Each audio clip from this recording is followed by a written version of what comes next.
Hello everybody, welcome to the Eternal Card Breakdown. My name is Pojo. I'm just fresh off of watching the Eternal World Champions, or World Championship, and we have our World Champion. I'm not going to name them here, but congratulations to all of the winners. The top four was really excellent. I enjoyed a lot of those games. There was definitely some serious Rakano representation, which is not a surprise, but we also had a good amount of other decks, and it wasn't quite the Rakano Fest that I would have expected. So I really enjoyed it. The meta seemed kind of fun, and I actually really was very pleased with it. I think there's clearly got to be some stuff happening with Ikaria in the future and some new cards introduced to deal with them, but that's actually what we're here to talk about today, as well as hopefully maybe some nerfs to Rakano, which would be lovely, but is not what we're here to talk about today. So let's talk about the three cards that were introduced during the World Championship. These are going to be released. We don't actually know how they're going to come out. They might just come out literally as a free release or something along the lines of the Vara's Journey promos, where we actually got a bunch of cards that were just added to the pool.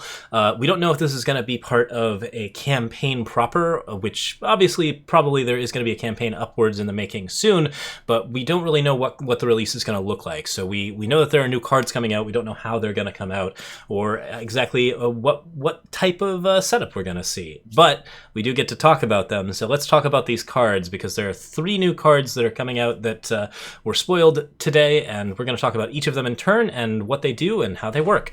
The first of these is Preyfinder, a 2/4 Elf Explorer for 3 in blue, which says that whenever one of your units makes a killer attack, draw a card. That's pretty interesting synergy. Primal has a lot of good killer cards in general, and also this synergizes very well with Elysian, which is a faction that I think needs a little bit more love right now as far as mid-range goodness goes.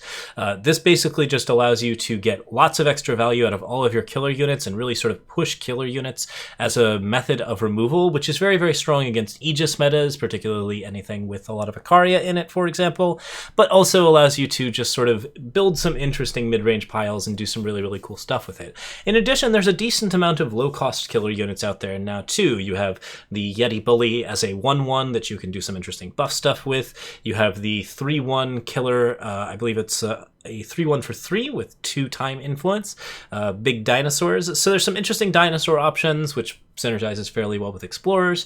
There's some interesting just Elysian options. You can do Feln with a little bit of Savagery or something along those lines. I think there's plenty of different ways that Preyfinder can synergize pretty well and get you to those killer effects. Also, there's Albin Roa, the card that gets killer eventually somewhere down the line. Maybe if that card gets buffed, it would see some play with a Preyfinder. That would be pretty interesting. Okay, but regardless, this card has a good stat line for a 3 cost. A 2/4 is generally pretty sticky, fairly hard to get rid of.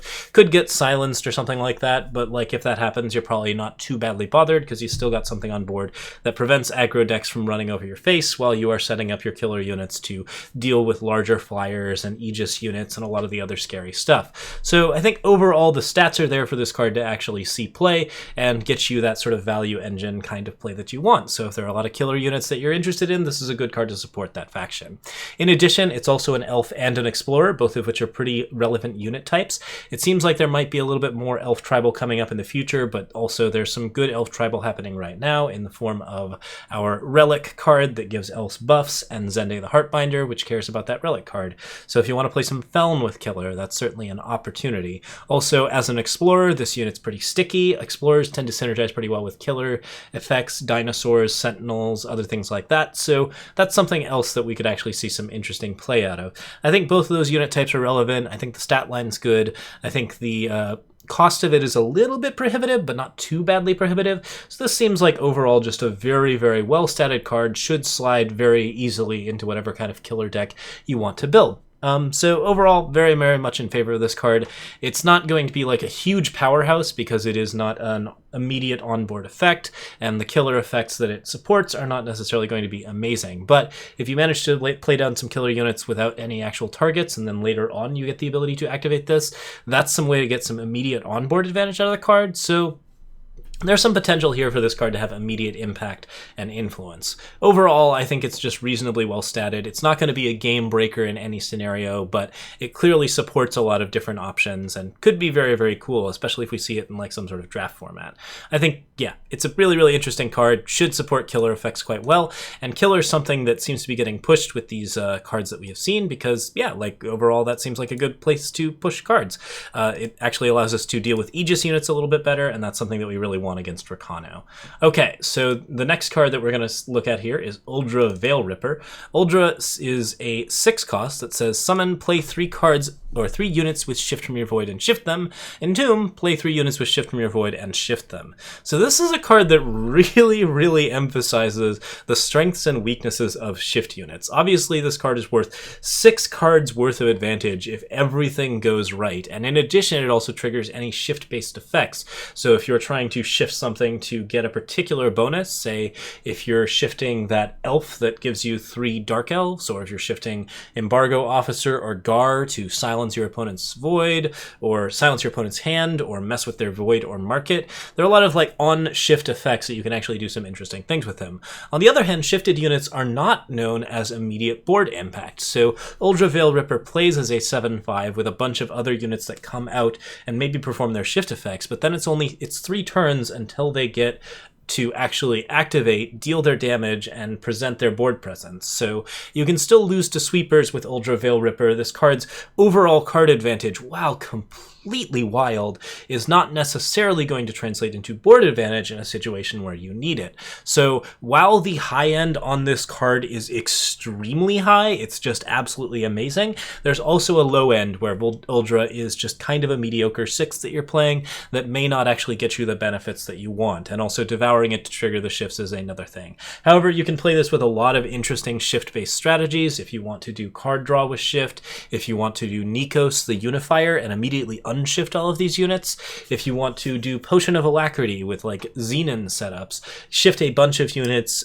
use Potion of Alacrity warps to make them shift out faster, and then unshift them completely with that kind of stuff, that's really quite possible. You can do Argenport Reweave. You can reweave Uldra directly into Nikos the Unifier and immediately get all of your shift units back with Emergence with the unblockability. So, like, yeah, there's some pretty wild stuff going on there. If you're building like a Sewer Kraken deck, you can actually get Sewer Krakens shifted out very quickly, and then when they die, you can bring them back with Uldra. It's very unlikely that your opponent's going to be able to withstand that type of barrage over time, as long as you're keeping control of the rest of the board and using this card advantage to... It's an extreme effect. So Uldra is a wild shift bonus card. I have really been saying that shift needs some good focus. Like, basically, there needs to be some good ranked shift cards, and this is exactly what the doctor ordered on that front. Like, we want to see some shift cards. This is something that actually really improves that sort of shift setup. I am not certain if it's going to belong in a really powerful deck, but because of its overall just extremely, like, just good card value, I would say that there's a very high likelihood that a shift deck can actually find its way into popularity using Uldra Veil Ripper, just because this card brings back so much and makes so many problems for your opponents to deal with, even if those problems are delayed over time. So find a way to stall out the game, basically make sure that you're not taking a lot of proactive damage, and I think Uldra is particularly powerful. It's not that great in this current Rakano heavy meta, but if you can actually find a meta that's a bit more control heavy, or figure out a way to slow down those decks long enough that Uldra Veil Ripper's value comes into play, I think that's a really powerful effect, and that can really contribute to a crazy shift deck. So wild fun. I'm very glad to see some cards that really sort of support the Dark Frontier tactics, and that's going to be pretty good stuff. All right, so the last card we are seeing is particularly strong against Rakano, and also against like Rakano Valkyries in particular, the current scourge of the Eternal meta. So let's talk about it. It's another Nash, and it's Nash Desert Prince. Now, Nash is a 6-cost 6/6 with, at the start of your turn, play a 1/1 Arana with Killer. He's only got 2 time influence, so not that deep. All of these cards have been pretty playable in basically any faction, and with the current like setups that we have, like these cards can really fit into a lot of different places. So it also has Summon, put each unit with flying at the bottom of its owner's deck, which is wild. It's very good removal. It kills all units with flying, and it also puts them in places where they can't be brought back with dark returns or other type of shadow-based void recursion effects, which isn't a huge deal, but it's something that Time has been doing more and more lately, and now that we're starting to stack these effects a little bit, it seems like Time's getting a lot of sort of opportunities to get better toolkits to deal with your opponent's stuff. So yeah, this card seems very, very strong. If you're playing it in, say, the Ixtun deck that Papatito was playing pretty recently in the Eternal World Championships, then you've got a very, very solid answer to Ikaria, Razan, and Siditi, all of which are very, very important things to deal with. And in addition, you're making a bunch of very, very small units that can kill smaller tokens like Ikaria, the smaller, or anything that like actually is just like kind of a mess to deal with. This also deals with Feln flyers quite well. It helps you out with a lot of the sort of Huru type decks that were very popular not too recently, but probably no less than a month ago. So if that ever cycles back into the meta, Nash Desert Prince is a good answer to those as well. This is a really premium time mid-range card at the 6-drop slot, and that's interesting because right now the 6-drop slot is pretty well occupied by Heart of the Vault, which kind of forces a lot of the time mid-range decks to go into Praxis. Now if you want to like stay particularly Elysian, or you want to go into some like Xenon mid-range, there's some good options there, and you're making a bunch of smaller Aranas with Killer, which you can do some cool things with. You can play Elysian stuff and play with that new Killer effect to actually draw a bunch of cards. You can play with Xenon stuff and bring those cards back constantly with cards like Dark Return, Shadowlands Guide.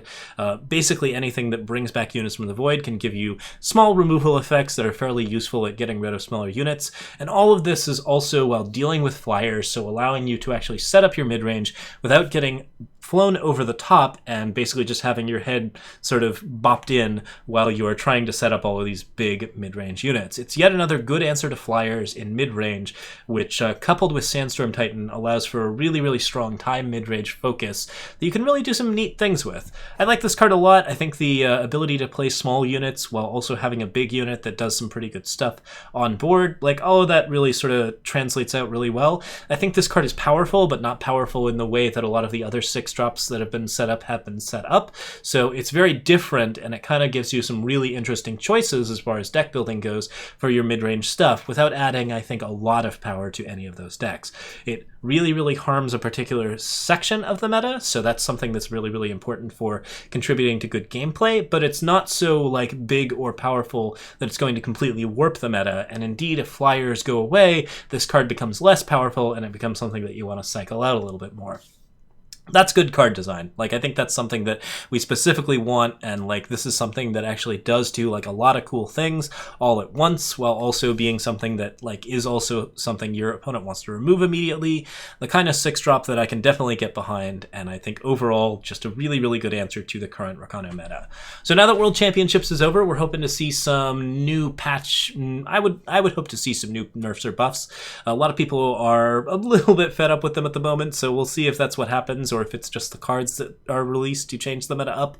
But either way, I'm pretty excited for the Eternal meta to come. Hopefully we'll see some changes announced very shortly. Regardless, I'm glad to see these cards out, and so I'm pretty excited about Eternals. So let's see how these things go and where they're going to be showing up soon. Regardless, I'm back on YouTube stuff. I'm going to be starting to make some more YouTube videos in the future. Sorry for the long delay. I was on vacation for a week and then I just didn't have anything to sort of put out, but I will be back putting out new stuff for the upcoming week. So feel free to subscribe, hit the bell, all of that stuff, and I will see you on Twitch and YouTube in the future. So cheers everyone. Thanks for watching. Have a really, really good evening, and congrats once more to our world champion. Cheers.